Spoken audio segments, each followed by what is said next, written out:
Okay, so welcome everybody. My name's Michelle Cadot. I know there's a lot of people here from the CFUW and from the community, so welcome to everybody to our talk on systems of proportional representation voting, right? Or I can flip it around and say it the other way too, but it's the same thing, right? And tonight we want to welcome Anita Nickerson, president of Fair Vote Canada, with her industrial looking background, and Antony Hodgson, also a member of Fair Vote Canada and someone who likes to talk about the systems and make a lot of drawings, which you will be seeing later on. Okay. Before we begin, I just want to say that this is a fair amount of information and it took me a while to grasp it. So I'm just going to invite you to be patient with yourself, right? And if you go away knowing a little bit more than you did before, that's great.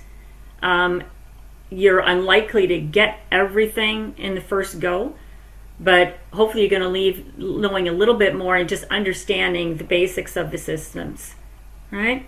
If you're really interested in learning more, I'm going to write my email in the chat box, and I welcome you to contact me, and perhaps you might be interested in joining the Huron-Bruce Fair Vote Action Group. And there's lots of people in there who can also explain more to you.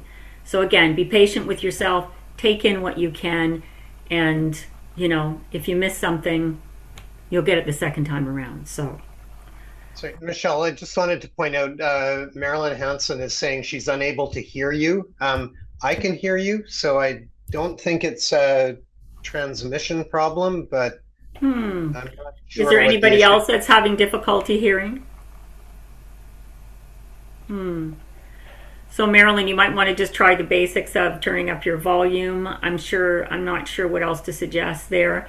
If you go over to the audio button in the far left and click on the little arrow pointing up, it also can give you some options. You may have accidentally muted yourself or something. So I hope you're able to remedy that. Okay, so without further ado, Anita. Well, I You're also did muted. want to say that, sorry, that I am leaving the chat open, but we will have a break after slide 41, which shows the first type of system for some questions, and then questions at the end. Okay, thank you, everyone. Right. And after hearing a break after slide 41, if you haven't gone running, screaming, just hearing that, you're probably in the right place. So Michelle, thanks for having me, Michelle. Thanks for welcoming me and Tony today and for everybody showing up. So again, I'm Anita. I'm the executive director of Fair Vote Canada. We don't actually have a president. We have an ED, and then the board has two co-chairs, but close enough. So I've been involved in this for 15, 16, 17 years, but it sort of feels like you get out a few zeros for that. If you're not aware of what Fair Vote is, we're a national citizens campaign for proportional representation. We've been around for 25 years, which means we've now been through countless campaigns, 7 referendums, more committees, promises, and other kinds of things than I can count. And we are a lot bigger than when we started. We are making progress. It is a long haul cause, and I'm glad to have you all here with me in it. I'll start with a land acknowledgement for myself. We do this at Fair Vote Canada. I'm on the traditional territory of the Haudenosaunee, Anishinaabe, and Neutral people, and I live in Kitchener, Ontario. And I have this bizarre background because I have a new camera and it's not doing what I want. So I really don't live in a luxury condo, in case that's not obvious. Uh, this kind of presentation that I'm doing, I've never done any presentation like this before, and hopefully Michelle won't be upset with me for saying this. We don't do this stuff because I'll tell you, I ran through this with my husband, and by the time he got to 41, he was asleep. Okay. That's why we don't do it.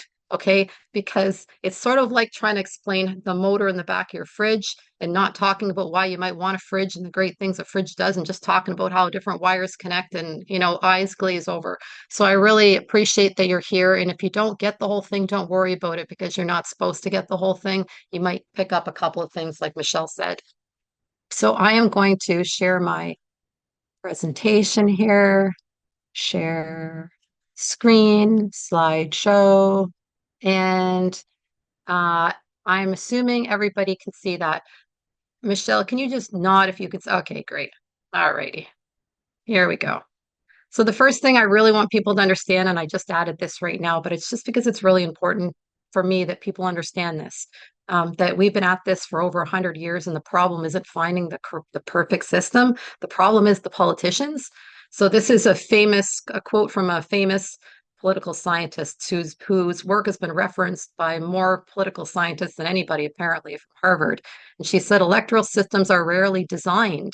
They are born kicking and screaming into the world out of a messy compromise between contending factions battling for survival, determined by power politics. Which means that Tony and I aren't going to work out the perfect PR system for Canada and see it implemented tonight based on this presentation. We're just giving you kind of a rough idea of what it could look like should our politicians ever decide to enter into this wonderful negotiation that we want them to do.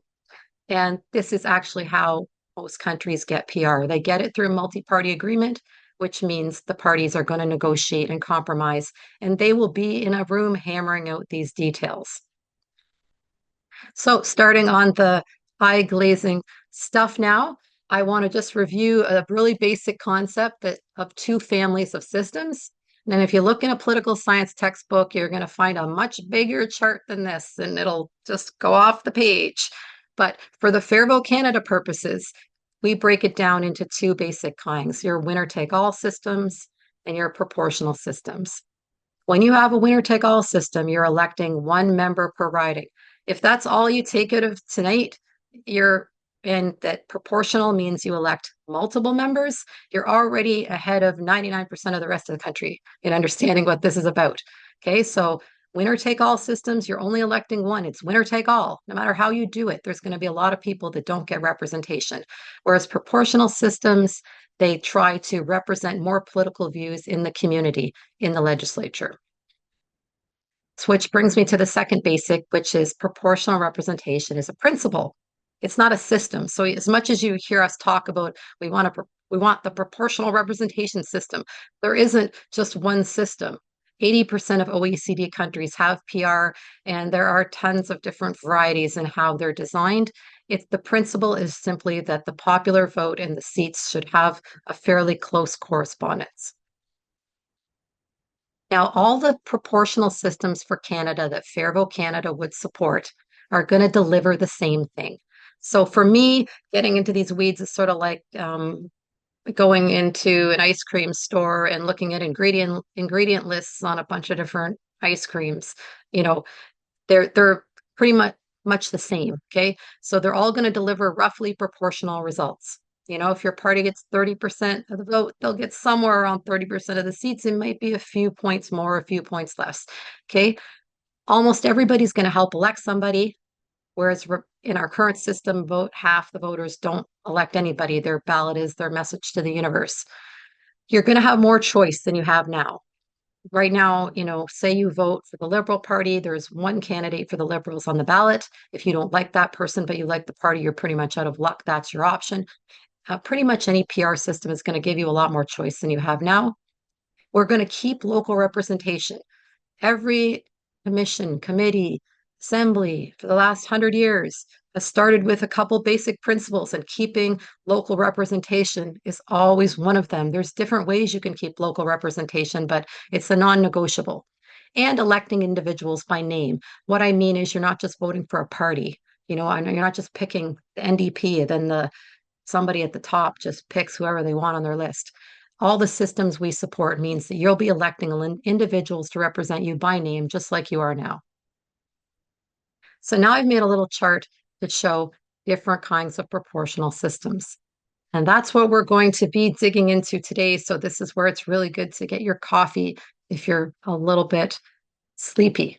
So there's two basic kinds, okay? So the first kind, and this is Anita's category, multi-member ridings, all right? So these systems I'm going to be talking about now are systems based on multi-member ridings.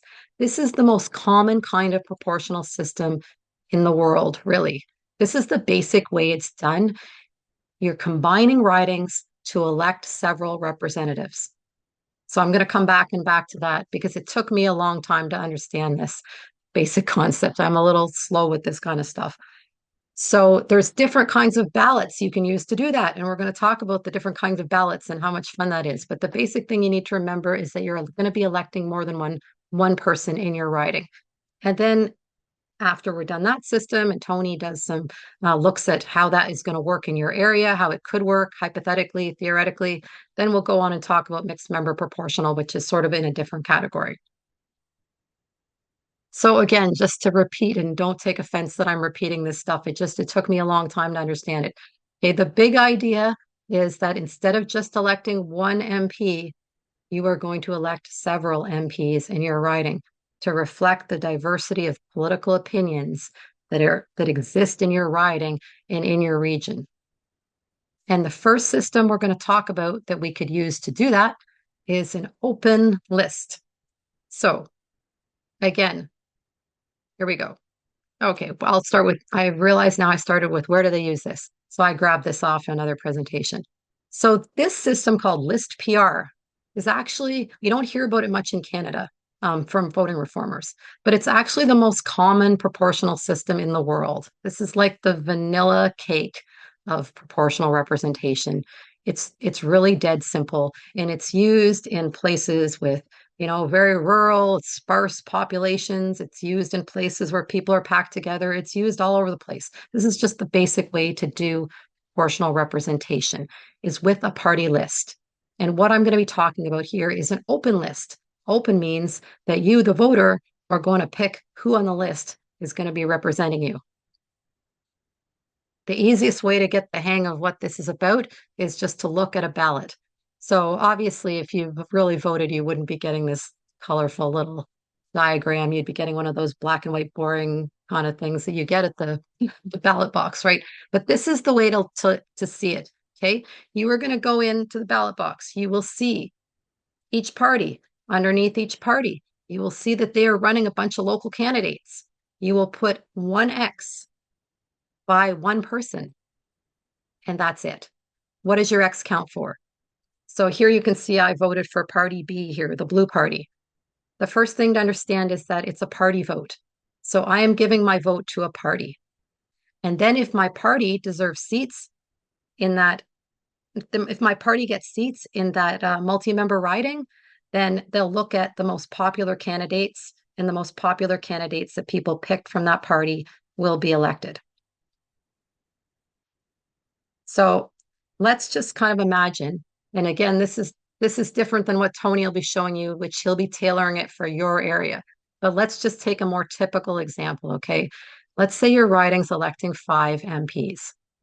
Okay, and you went and you see your open list ballot and you're going to vote for a party, vote for a candidate in the party. So let's suppose the red party got about 40% of the vote in your multi-member riding. They're going to elect about 2 of the 5 MPs. That's it, and the most popular 2 get elected. That's as simple as it is, and that's really as simple as you can make proportional representation. Now we're going to look at this in the real world. So I grabbed this off Wikipedia. So I don't have like this kind of graphic talent here. And this is Sweden, and I had to turn it on its side because otherwise it just wasn't going to be readable at all on a slide. So we're sort of looking at Sweden turned on its side. And here what we can see is Sweden's multi-member ridings. So each of these little areas here doesn't really help when I point at my screen, does it? Okay, each of these multi-member areas is electing several MPs. So you can see the map is showing ridings. And then in each riding, there's a bunch of those little colored dots. Those are their MPs that they've elected in their multi-member riding. And you can see that in some of these big ridings that maybe don't have as many people in them, maybe it's more rural, more farmland. Okay, they're not electing as many MPs in their multi-member riding. And then you can see at the very bottom of this slide, you can see Stockholm, or like Toronto for us, right? All the people are packed together and they elect a ton of MPs. So they're going to elect a lot of MPs in their multi-member riding. How many they elect depends on how many people are living in that riding. But you can see different points of view are getting represented in every area of the country. If you got that basic idea, that would be something that you can take home and say, I finally kind of got the little bit of the mechanics of how PR works. That's it. Everything else is pretty much gravy from here on in, as far as I'm concerned. Okay. So, how else could we elect those MPs? Let's say we still have our multi-member riding. We're going to elect a team of local MPs now, but we don't want to use a list. Okay, a list is fine. I mean, it's very simple. It's basic. You mark one X. Canadians aren't dumb. Believe it or not, we make more complicated choices at Tim Hortons every day. Okay, so if we wanted to have a little more of a more choice and a little more nuance in how we elect MPs, we could do it using a ranked ballot. This is how they do it in Ireland. So this system of electing MPs in a multi-member local riding using a ranked ballot is used mainly in Ireland at all levels. It's used in some state and territorial elections in Australia. It's used in some municipalities in New Zealand. It's used in all municipalities in Scotland. And believe it or not, it used to be used to elect provincial MLAs in Alberta and Manitoba and Edmonton and Winnipeg. In our own history, we used this system.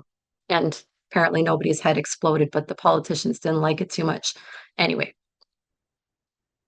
another fun fact about proportional ranked choice voting or single transferable vote, STV, it was recommended by the BC Citizens Assembly in 2004. So the very first kick at the can we got in Canada, a proportional representation, was a Citizens Assembly recommending proportional ranked choice voting for British Columbia, which got 58% yes in BC. And if that had succeeded, it would have changed the whole course of history in Canada for the PR movement. So it's just, what it did instead is it let political opponents know, holy moly, if you don't oppose this thing like crazy and say a whole bunch of stuff to scare the bejesus out of people, they're going to vote for this. And so since then, it's been a massively coordinated no campaign that's really made things really difficult. But this is a really popular idea. So here now you're looking at Ireland. So you remember I mentioned multi-member ridings, electing several MPs, and you can do it with a ranked ballot. And here we are in Ireland, and you can see here's the ridings. I had to turn Ireland, I think, on its side. And in every riding, you're electing a few MPs. And this is actually more like it would look like here than like Sweden. You can see the ridings are electing 3 or 4 or 5 MPs per riding of different parties. They're not electing 20 and 30. Okay, so that's closer to what we would have in Canada, but it still gives you a lot more political diversity than we have right now. So what would your ballot look like? If you're looking at this and you're going, wow, doesn't this just look like the other one she had on for the open list? Yes, it does. Because basically it's the same thing, but now you as a voter have more control. Instead of just being able to mark one X under one party and hope that the candidate you like from that party is popular, basically casting a party vote, now if you're a more nuanced voter, you can rank them all across the ballot. And you can kind of understand why parties don't really like this system because it gives voters a lot more say. If the Liberal Party wants my vote, they want me to vote only for the Liberal candidates. They don't want me voting over there in the Conservative or the Green or whatever, right? They want me to rank 1, 2, 3, 4 on Liberal, but I can go 1, 2, 3, 4, 5, 6 across the whole ballot and pick the best individuals to represent my constituency. So it gives voters a lot more say and control, but the result is proportional for the parties. And even though it's not a party-based system, it delivers the same proportional results as other proportional representation systems. And in fact, it's the original proportional representation system. And what you're looking at here is the votes and seats from the last election in Ireland. And you can see they don't exactly match, but darn close.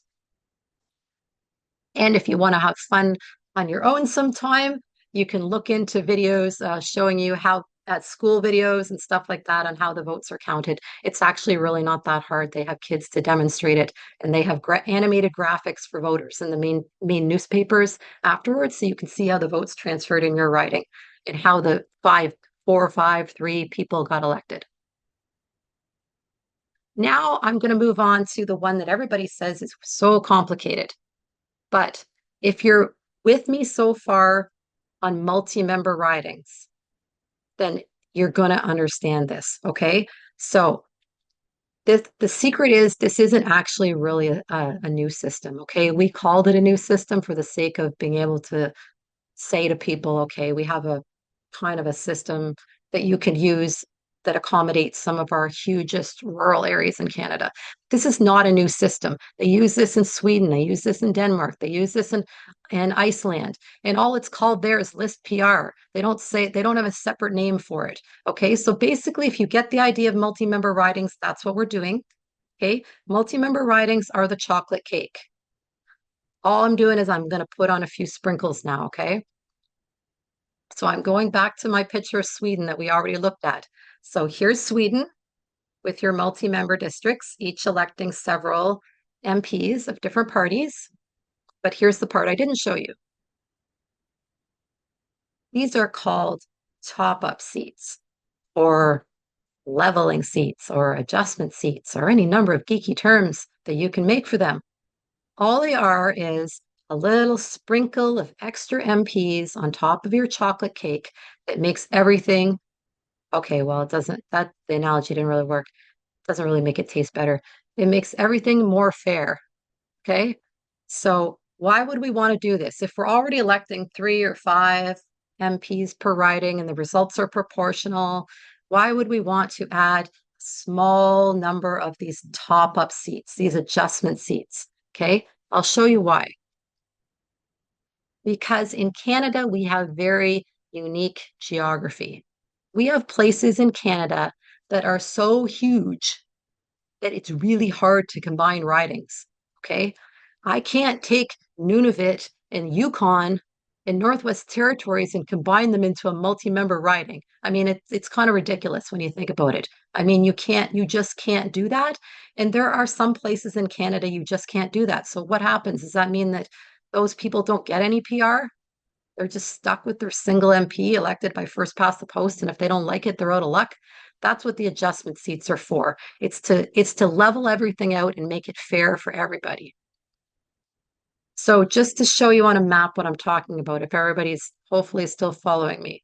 If I'm going to make multi-member ridings in Canada, then look at how easy it is in Toronto. This is an Election Canada map. I have Scarborough North, I have Scarborough Don Center, Don Valley East, whatever. There's 5 or 6 Scarboroughs in there. I can easily put those all into one riding and elect 5 or 6 MPs. Like nobody would even know the difference. Like it wouldn't even matter. They're all so close together, right? But what about this? What do I do with this thing? I've got Saskatchewan. I've turned it on its side because I can't fit it on a slide, make the point otherwise. But you've got this humongous riding in northern Saskatchewan. How am I going to make a multi-member riding out of that? What am I going to join it to? So, yes, I could make a multi-member riding by attaching it to Battleford, Lloydsminster, and maybe 1 or 2 other ridings, but I could also leave it on its own, and that region would get an adjustment seat. And that's what those little sprinkling of adjustment seats are for. They're to accommodate our geography. So just a little recap, and then Tony's going to show you how multi-member works in your area. Multi-member, people have more than one MP representing them. We can elect those MPs on an open party list, or we can elect them using a ranked ballot. And if we like, we can add a small layer of top-up seats to make the overall results even fairer and make sure everybody has a choice of MPs. And then I'm going to stop sharing my screen so that Tony can give you what you came for. Well, I hope I'm able to give what you came for. Let's see. So I guess I can share and take over control of this presentation. Just let me cue it up. I wasn't sure whether we were, let's see. Just give me half a second here. So just while I'm getting, oops, sorry, just a moment.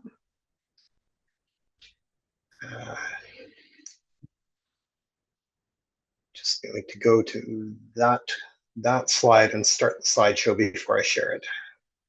Perfect. Okay, so I will share now.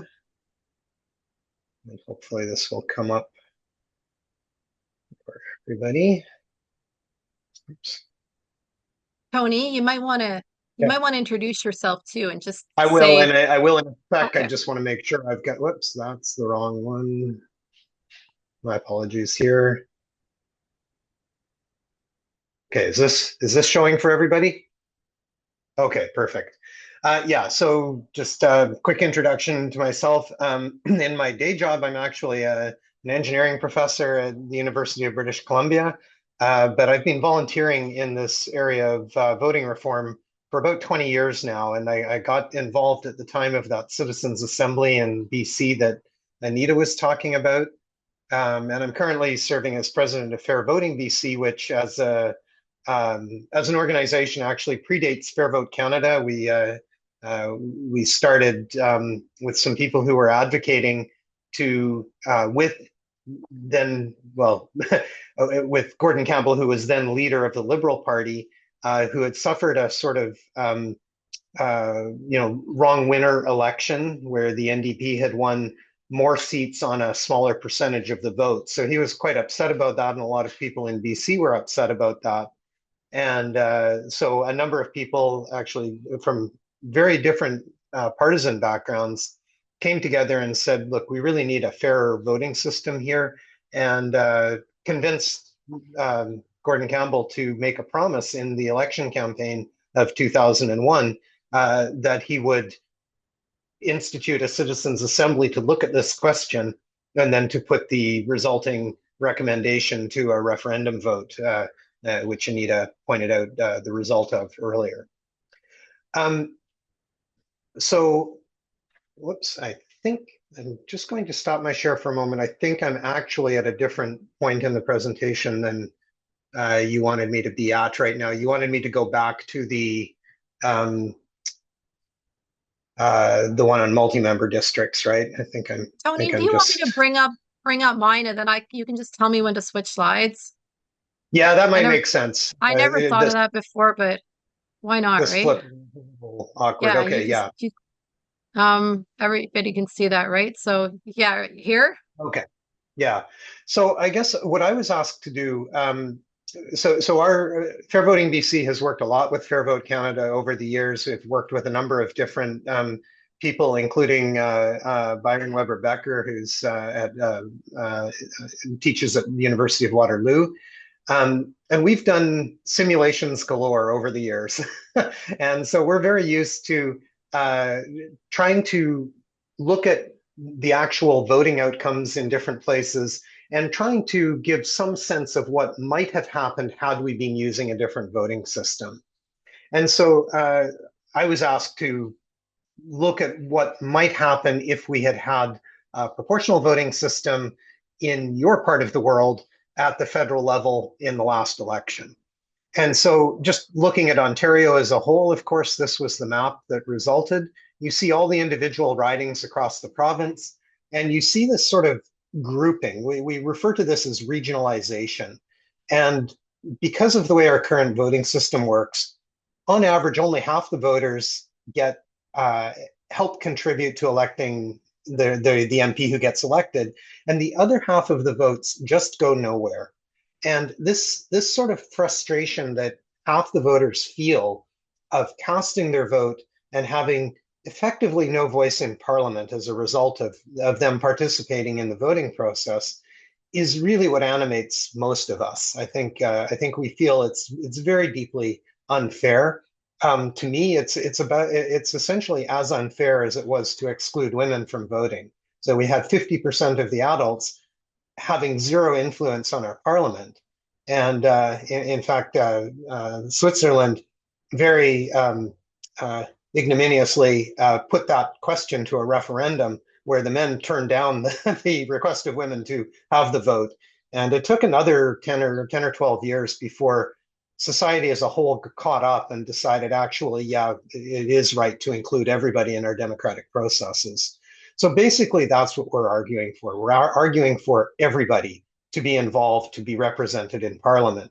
And all of this conversation about, which precise voting system we have, as Anita said, they all deliver essentially the same thing. And really, it's what's ultimately going to be acceptable to the politicians who ultimately have to implement or decide to or are pressured to implement a new voting system. So we've looked at a whole variety of different ways of doing this to make, to address any particular objection that people will put out there. And because there are a variety of ways of getting it to the same goal, a tactic on the part of those who don't want to change is to say either, oh, there's no agreement about what to do, there's no single best way, or they'll point to some little feature characteristic of one voting system and say we don't want that. And so all of those of us involved in this movement have looked at all of those questions and have said, actually, we can deal with any of those objections. You just have to tell us what you want. We'll show you how to deal with that objection and get what you want. So basically, that's what I'm trying to do here, is to show you how we might try to roll some of these ideas out if any government were actually willing to make this change. So I guess what I want to show here is that with our current voting system, we have intense regionalization. So we have many ridings that, even though certainly not a majority, but of people voted for the MP who got elected, more than half of the people in many of these ridings voted for a candidate from another party.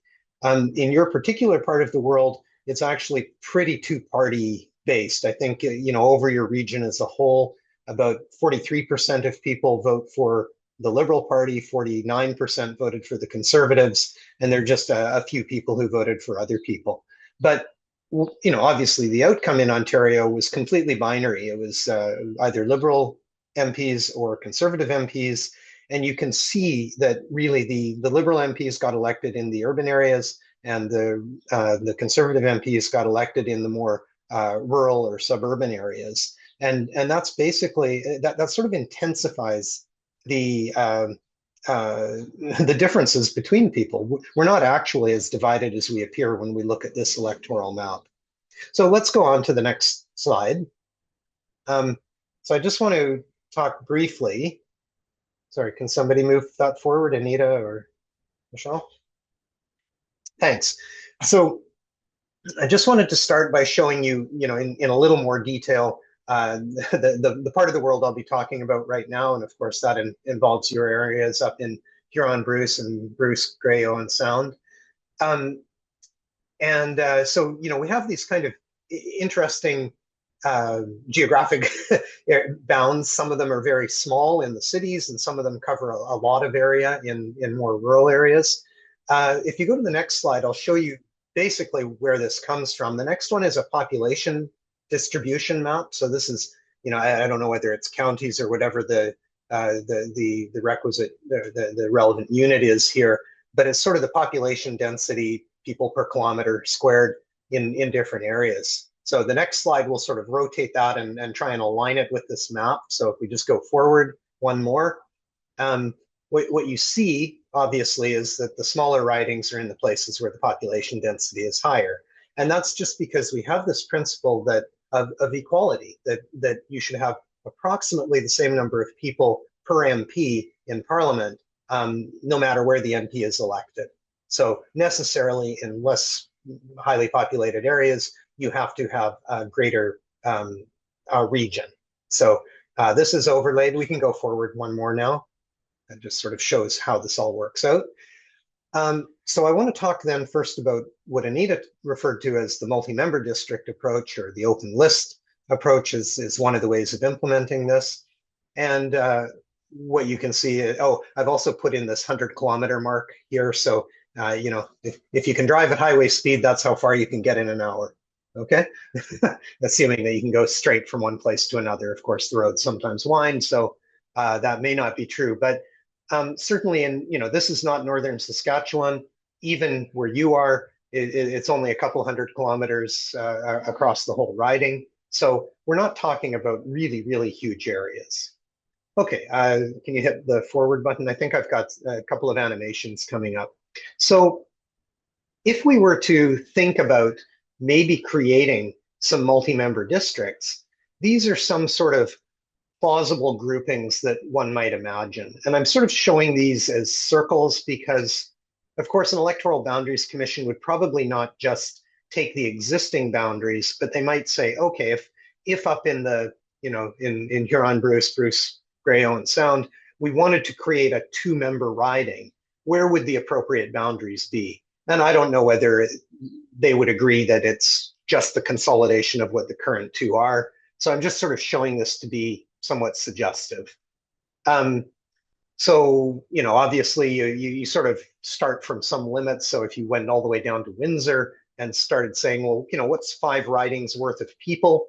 It probably extends out from, the border with the US out through Sarnia, Lambton, that area. There's probably about 5 people around the London area, 5 around Kitchener, Waterloo, down on the Niagara Peninsula, and up, in the Simcoe area, Simcoe Barrie. So, yeah. So, what would so if we said, okay, what would have happened if we'd used this basic approach and tried to elect groups of 2 people in the most rural ridings in this area, or 5 in some of the more populated areas? I've got a little chart on the next slide that'll show that. So just in your area in particular, so obviously there are two ridings that I put together there. You can see that the Conservatives won both of those, but they had 54% of the vote versus 42% for the Liberals, and a few votes for some other people. So under first past the post, the Conservatives win both seats. But under any 2-member district model, whether it's the ranked choice voting, the single transferable vote that Anita mentioned, or open list, basically what you would expect would be that you would elect 1 Liberal MP and 1 Conservative MP. And that's what would happen in your area. Okay, next slide maybe. So now I had sort of a 5-seat one up in Barrie Simcoe. Again, just showing this table. Again, you can see that there's 42% Liberal voters, 54% Conservative voters, a handful of others. Under our current system, all 5 of those seats went to the Conservatives. But really, a pretty fair outcome would be 2 seats to Liberal MPs, 3 seats to Conservative. Okay, and I did one more for the Kitchener area. This is the only area that I was looking at there where the Liberals did win. They won in Waterloo and in Kitchener-Conestoga. Again, Liberals overall had a little bit more of the vote than the Conservatives in this 5-seat region, but the Conservatives still won 3 seats to the Liberal 2. And so under most multi-member district models, you would expect to see 3 Liberals being elected, 2 Conservatives, and probably the other parties would not have won enough votes to win one of those seats. Although I would like to point out, obviously in Kitchener Centre, we've got Mike Maurice, and that's a really special situation. He's a tremendous organizer, and he has a lot of support that is coming not just from people who traditionally vote, a straight green ticket. So if he were able to run in a 5-seat district, he could reach out to people who are in the adjacent areas like Kitchener-Conestoga, Kitchener South, and anybody in his broader network who wants him to be their MP would be able to vote for him. So he might well have been able to win one of these seats, even though just in the divided way that our current system works, the Green Party as a whole didn't get that many votes elsewhere. Okay, and so if we look at one more here. So here I just want to show what the current first past the post outcome is in this area. And then I just want to contrast that next slide with what we might have expected. Okay, yeah, sorry, I forgot to take the animation off when I copied that. Now what we have is, oh, sorry, go back one. There we go. So this is basically what the difference would be. So you would see that in each of these areas, we would have a diversity of MPs elected who broadly and accurately represent the way that votes got cast in each of these multi-member districts. Okay, so go on for a moment. Yeah, sorry, one more hit there. I think, there we go. So Anita talked about this idea of regional proportional representation, the idea that is common in the Scandinavian countries, that you might want to uh, compensate for any discrepancies across a broader region, or if some portion maybe has a single member district and you want to let the other voters have some influence on the overall regional representation, you could also have uh, one or two top-up seats. So what I'm modeling here is, this is a 12-seat region. What if we had two extra top-up seats, so making it a total of 14 MPs? So in that case, I think if you hit the next right arrow key or whatever, what we would see here is that in the larger region, so this just summarizes what I was showing you before. This is sort of a 12-seat district originally under first past the post. We have 2 seats going to the Liberals, 10 to the Conservatives. If we had a multi-member district the way that I had suggested, we might end up with 6 and 6, which seems like it might slightly underrepresent the Conservative voters and slightly overrepresent the Liberal voters. Actually, it probably accurately represents the Conservative voters and underrepresents or overrepresents the Liberals. So let's imagine, go a slide forward. What if we added these 2 top-ups? Probably what would happen is we would end up with 1 more seat going to the Conservatives, because now we've got 14, so they really at 50% deserve 7 seats. And now the Green Party edges out the NDP here and has just enough votes to pick up one of the top-up seats.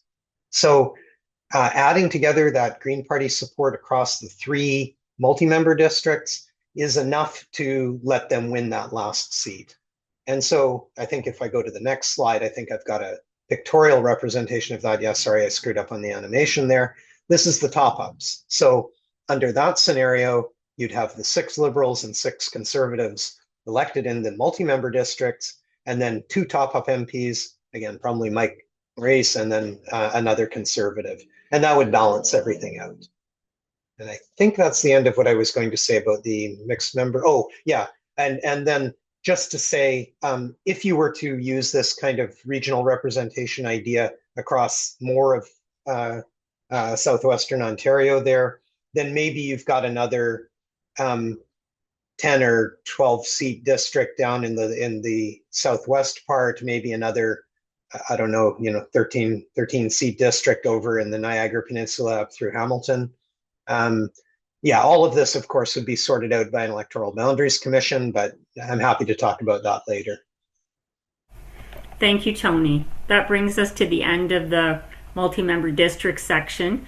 And I think we should probably plow on here because we're nearing 45 minutes, unless there is a burning question of somebody needs a total clarification. I think we'll move on if that works for you, Anita. All right, nobody's saying let's do that. Let's do that. I think looking at a good job I had to flip the slides. It keeps me with the program here. When Tony was talking about the simulated, this what might have happened, and you're looking at all this wall of Liberals and Conservatives. I just want to point out something if it's not so obvious to everybody, that the last election moved Canada closer to a 2-party system than we've been in many, many, many years. So in a more normal election where we have a more healthy multi-party system again in Canada, you'd see more MPs being elected from the other parties in these multi-member ridings, and some of those top-up seats going to the smaller parties as well, which is a big reason that they exist. It just wasn't represented in the 2025 numbers under first past the post. So we have about 15 minutes now, Anita, till the top. Yeah. Good. Well, this is short. Don't worry. I'm not on a lot to say on MMP here. Okay. So now we're going to talk about mixed member proportional, which is on your right-hand side. Okay. So I look at this as a sort of a different kind of system. And again, MMP is not that common in the world. So whereas the multi-member ridings, your main thing is electing multiple members per riding, and you can make little tweaks on the ballot and you can add a few adjustment seats to make it fair, but that's your basic foundation. with mixed member proportional, the basic foundation is first past the post. So what you're doing is you're taking two systems, first past the post and a list PR system, and putting them together kind of like in a two-layer cake. Okay, so you're starting with a foundation first past the post. You're going to get a whole bunch of messed up results from that, obviously. And then we're going to fix all that by adding a big layer of top-up seats, not a few sprinkles like we were talking about before, but a big solid layer of top-up seats.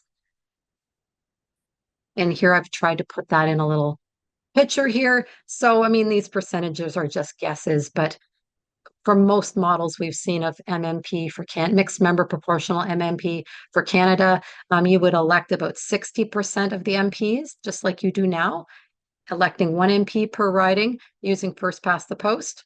And you would elect about 40% of them to a regional top-up MPs, an open list for the region. Okay, so obviously we can't take all our current ridings and add 200 more MPs to Parliament. Nobody's going to go for that. That's not going to fly. Okay. 200 more politicians is not going to fly. So what you have to do then is make all the single member ridings quite a bit bigger. So we're going to reduce the number of single member ridings. We're going to make them a lot bigger, and we're going to make room for these regional MPs that are really important in the mixed member system. So who uses MMP? I'm just going to start saying MMP now, and I hope everybody knows mixed member proportional. I try not to use acronyms. So MMP is used in, Michelle is smiling. We had a little chat about this on the email about the acronyms. So mixed member proportional is used in Scotland. It's used in Germany. It's used in New Zealand. It was used in Wales, but they've just got rid of it. But these are the main places that use it. And yeah, there might be one or two other places. Fun facts about mixed member proportional. It was the system recommended in 2004 by the Law Commission of Canada in the report Voting Counts Electoral Reform for Canada, which was a study they were very excited to do, and which was, of course, completely ignored by the government. And another fun fact about MMP is MMP won a non-binding plebiscite in PEI in 2016. So PEI has actually had 3 referendums / plebiscites on mixed member proportional, and one of them succeeded, 52% in 2016. And of course, the government didn't implement that. But anyway, so both of the major systems that we've talked about, the multi-member system with proportional ranked choice voting and MMP, have each won a referendum in Canada, and they've each been defeated in referendums in Canada. And really, honestly, it has nothing to do with the validity or how wonderful the systems are. It's all to do with opponent campaigns and things that are sort of outside of our control. So again, yes, this is exactly what I just said, so I'm not going to cover that again. You're putting two systems together. So now we're going to look at this in the real world, okay? So this I got off Wikipedia. This is a map of the 2021 election in Scotland. And this is just showing the first past the post seats. So if this looks like the Canadian election, that's because that's basically what it is. And you can see that that basically only 2 parties really won seats, and that this yellow party, the Scottish National Party, won almost every single riding. Like, they picked up almost every first past the post seat. But Scotland has mixed member proportional, so people are also electing MPs to represent them in regional seats, these regional top-up seats. And here, that's what we're looking at in Scotland. So in addition to the single members, you're seeing these are the MPs that were elected in the regions, and about 40% of the MSPs, members of the Scottish Parliament, are elected that way. I'm controlling my urge to get really geeky on this right now. Okay, so now we're looking at example ballot. And again, it really wouldn't look like this in the real world, but this is just to give you an idea of how you would vote. So you would have 2 parts to your ballot. The first part is just your same ballot you have right now, and you're going to elect your Conservative local MP using this ballot. I can pretty much tell you that right now in your area. I mean, it's pretty clear, right? They're going to win the first past the post race in your riding unless something major happens in your area. But then you will also be voting on a regional open list. So this is just the open list ballot that we looked at before. It's going to have quite a few more names than the one I showed you before, because you'll be in a bigger region and there'll be a lot of candidates running in those regional seats. And the people that are on the list that you're looking at here are the same people that are running in your local ridings. It's not like there's some party hacks or something that, got put on this list or something. It's all going to be your same local candidates. So if they don't win their local first past the post seat and their party deserves seats in that region, then some of them are going to get elected as regional MPs. Okay, so again, you mark 1X under one party, and if that party is entitled to seats in your region, then the most popular candidates who haven't already been elected in the local ridings will fill up those regional spots. Okay, so just for a summary here with mixed member proportional. Each region is going to have local MPs elected by first past the post and regional MPs elected on open list. The point of the regional MPs is to make the whole thing proportional. The regional vote is actually the most important vote in an MMP system. That determines what percentage of seats each party should get in each region. If in your MMP region, which could be 8 seats, 6 seats, 8 seats, 12 seats, whatever, in your region, if let's say the NDP gets 30% of the vote on that regional part of the ballot, they are entitled to 30% of the seats in your region, and those seats will be filled from their open list. Oh, one small thing, okay.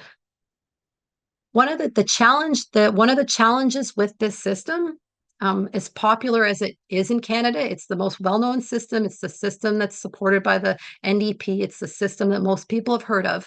One of the political problems with this system in the real world is that, let's say I have 3 ridings now with first past the post. Let's say all 3 of those ridings are side by side and they all elect Liberals. Okay, this happens or they all elect Conservatives or whatever.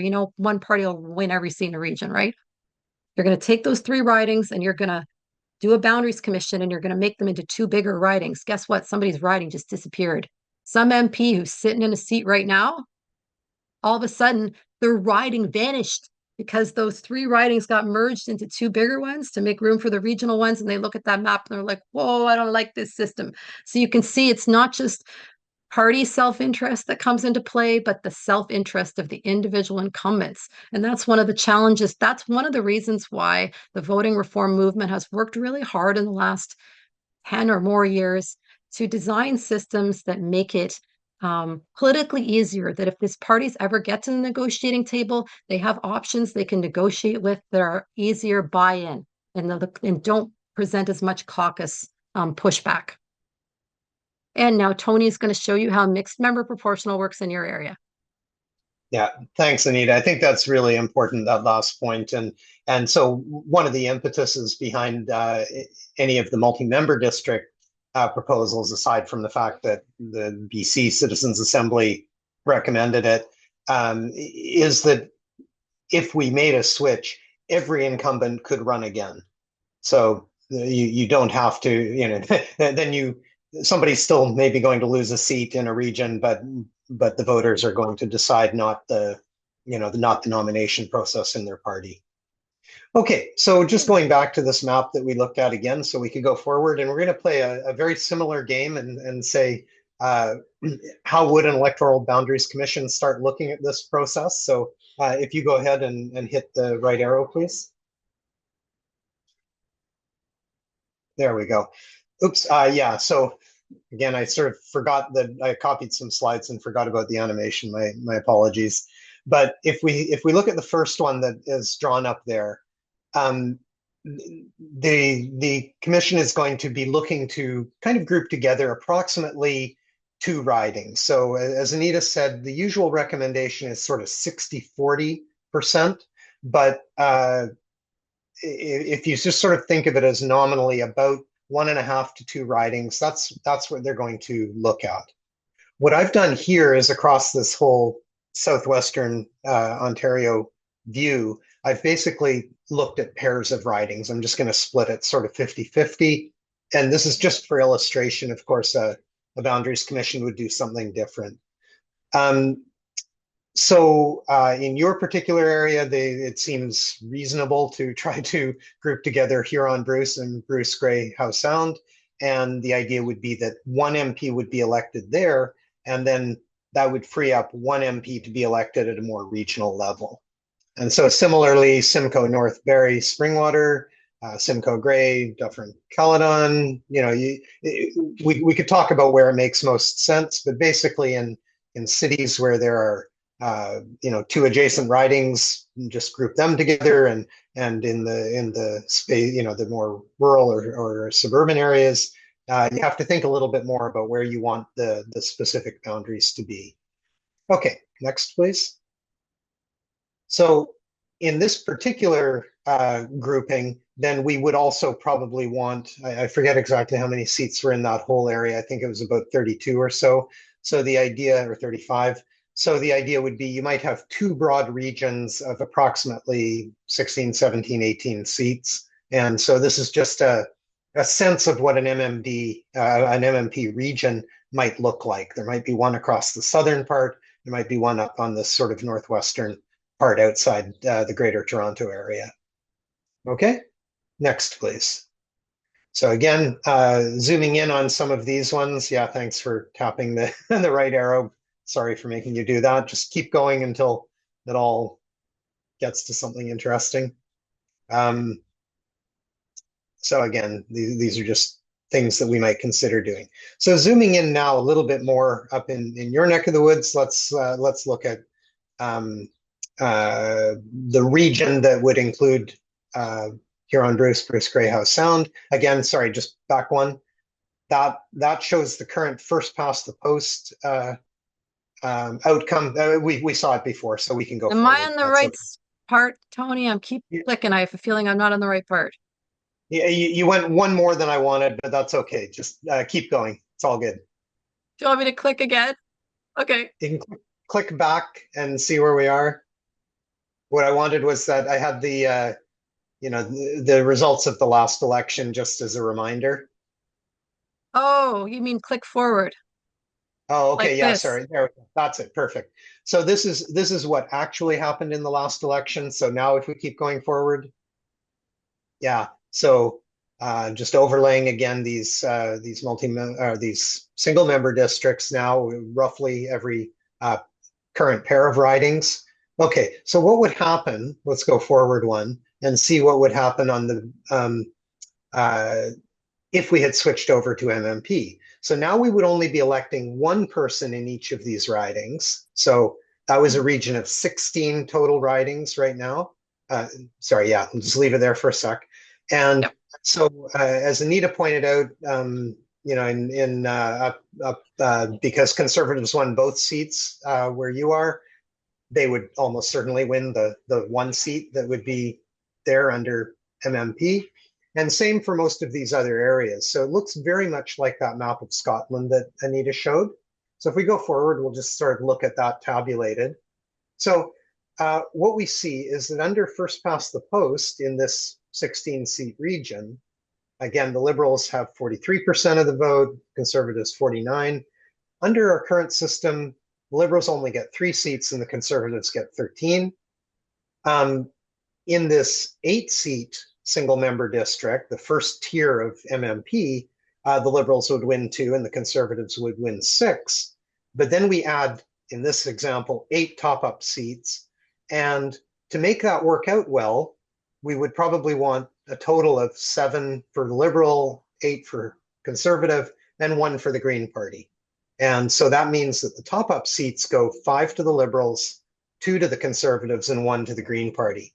So if we go to the next slide, it'll just sort of show you what that looks like. So that basically looks like this. And what tends to happen under these mixed member proportional systems is because the people who get elected have already been running in one of those ridings, the ones who get elected as top-up MPs tend to come from areas of the region where they did quite well, relatively well, but they weren't placed first. So that's why I'm showing most of the Liberal MPs sort of coming from the areas that are predominantly currently won by the Conservatives.